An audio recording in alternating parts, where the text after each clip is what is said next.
Namaste Vidya, Khushwa Vidya. Myself Javen, Dr. Farka Khurana.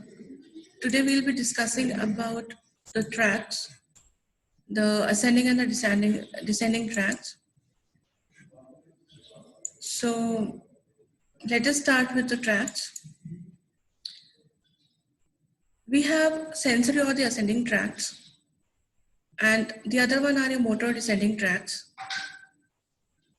The stimulus activates a receptor neuron. From there, with the help of ascending tracks, it moves to the CNS for integration, processing, modulating, and from there, the motor or the descending tracks carry the response to LMN, that is low motor neuron, and then to the effector organ. Now, if we'll classify these, so there are three types. Tracks that serve to join brain to the spinal cord, that is your ascending and descending tracks. Fibers that interconnect adjacent or distant segments of the spinal cord, that is intersegmental. Now, if we see about ascending sensory pathway, they are organized in three neuronal chains, that is first order, second order, and third order.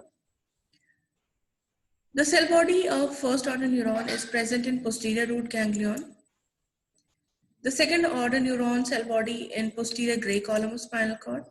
And third order neuron, the cell body is present in the thalamus. And it gives rise to projection fibers to the cerebral cortex, postnatal gyrus. In ascending tracts, we have lateral spinothalamic tract. It carries pain and thermal impulses. It gets input from free nerve endings, and it is transmitted to spinal cord in delta A and C fibers.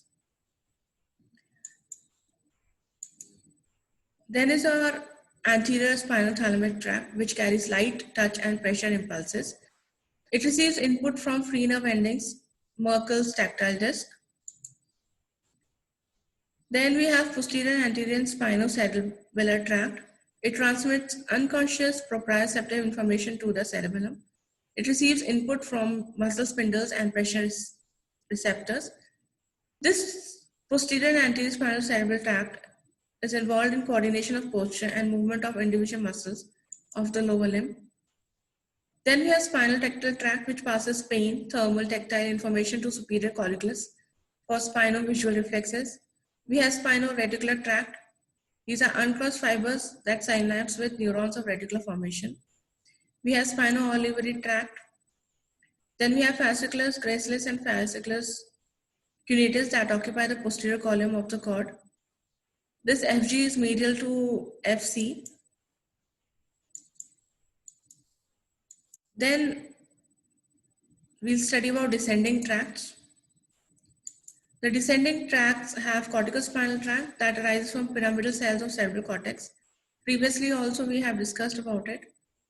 The fibers travel through the corona radiata, then to posterior limb of the internal capsule, cerebral peduncle, pons medulla oblongata, and eventually the fibers cross the midline and terminate on element of anterior gray column of respective spinal cord segments. Then is rubrospinal tract, the nerve cells in red nucleus. The nerve fibers, axons, cross the midline, descend as rubrospinal tract through pons and medulla oblongata, and they terminate into anterior gray column of spinal cord. Then we have tectospinal tract. The nerve cells are present in superior colliculus of midbrain. The nerve fibers or the axons cross the midline, descend close to medial longitudinal fasciculus, and terminate in anterior gray column of upper cervical segments of spinal cord. These are responsible for reflex movement of head and neck in response to visual stimuli. The next is vestibulospinal tract. The nerve cells in vestibular nucleus. They receive afferents from inner ear and cerebellum. And these axons descend uncrossed through medulla and through the length of the spinal cord. They balance by facilitate the activity of extensor muscles. Then reticulospinal tract, the nerve cells in reticular formation. The fibers pass through midbrain, pons, and medulla oblongata, and they end at anterior gray column of spinal cord. They influence voluntary movement and reflex activity. So these are all in your tracts. I hope you have understood this, and this session is powered by Digital 2.0, Jyoti Vidyapeeth Women University. If you have any doubts, you can inbox it. Thank you.